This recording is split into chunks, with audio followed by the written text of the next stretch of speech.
I'm here with Muda Zahran, a leader of the Palestinian Jordanian community. Muda, what can you tell me about your reasons for supporting this initiative as a Palestinian? Well, it's simply, first of all, I'm a Jordanian-Palestinian. I think we've come to realities with the Arab Spring, and we see true signs that the King of Jordan has fallen.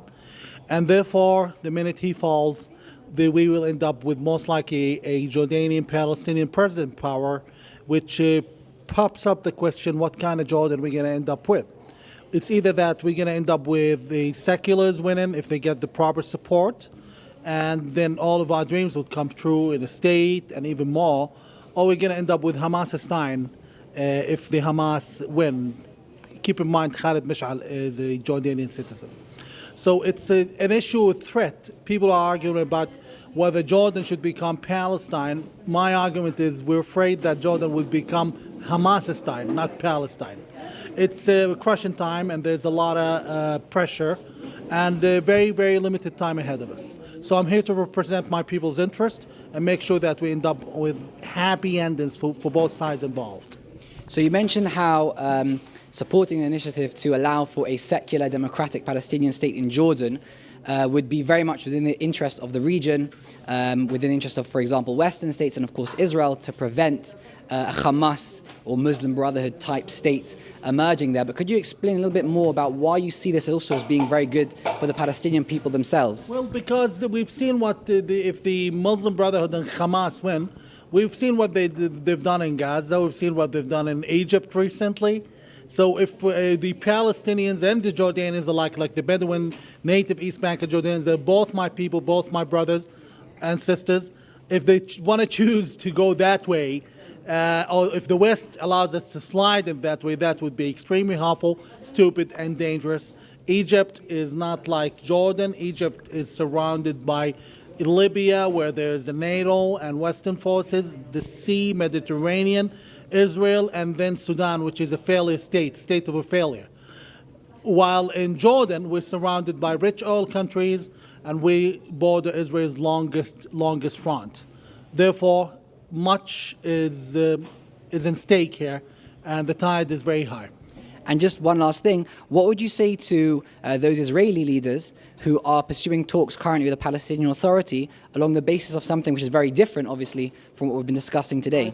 I think we've tried this path for the last, say, 70 years. There's been talks even before Israel became independent.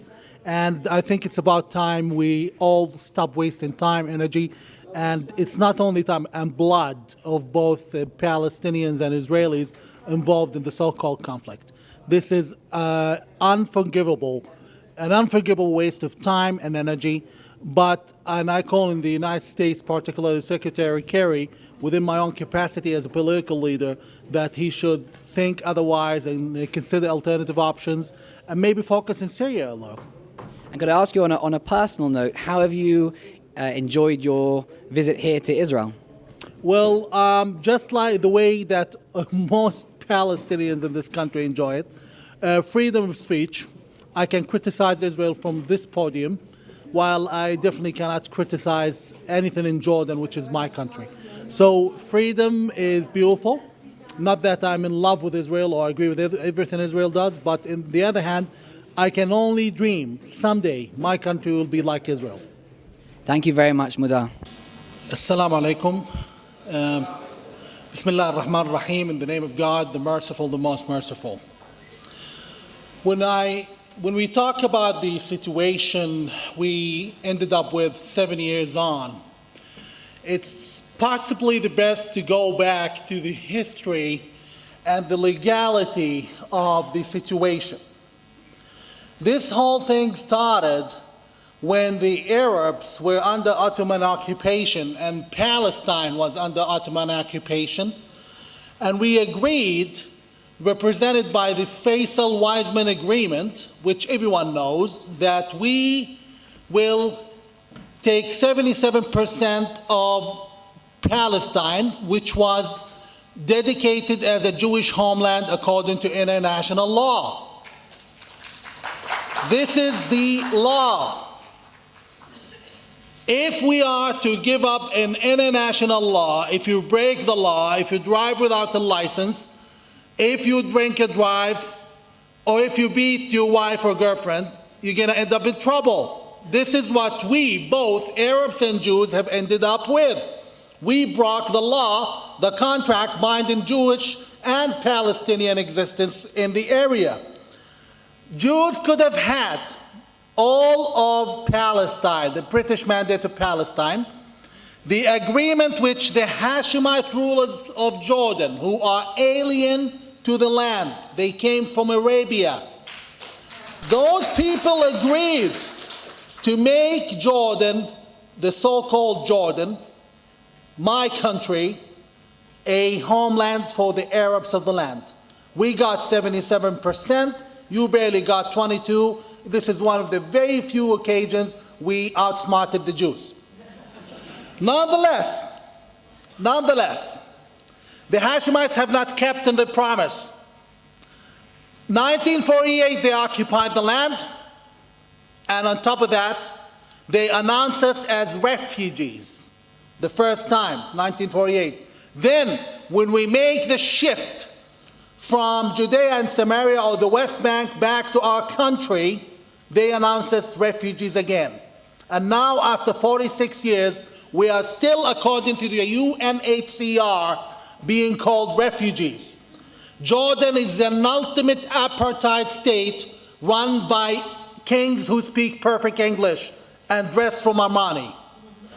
Imagine that a Palestinian in Judea and Samaria and Gaza has more rights, a Palestinian in Gaza, a Hamas member in Gaza, has more rights to Israel than I have to my country, Jordan.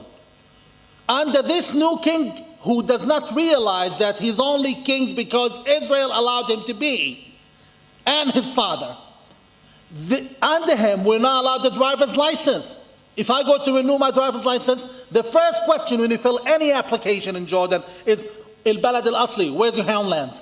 Where did you come from? And if you say Amman, they say, no, where was your grandfather born? They always keep dedicating and dictating that you are a refugee and someday you're going back to Palestine. And so does the Jordanian-controlled media. And any Palestinian who approaches Israel friendly, or actually a Jordanian, I am a Jordanian after all, any Jordanian, be it a native, Bedouin, or a Palestinian who approaches Israel friendly ends up in trouble. They want to keep the state of enemyhood with Israel. And they want the Palestinians to always think, God, we're going to go back someday. That being the case, there has been an investment and creation of a case of refugeehood. Generations. In 2313, there's going to be my great-great-great grandson who is also a Palestinian refugee. Ridiculous.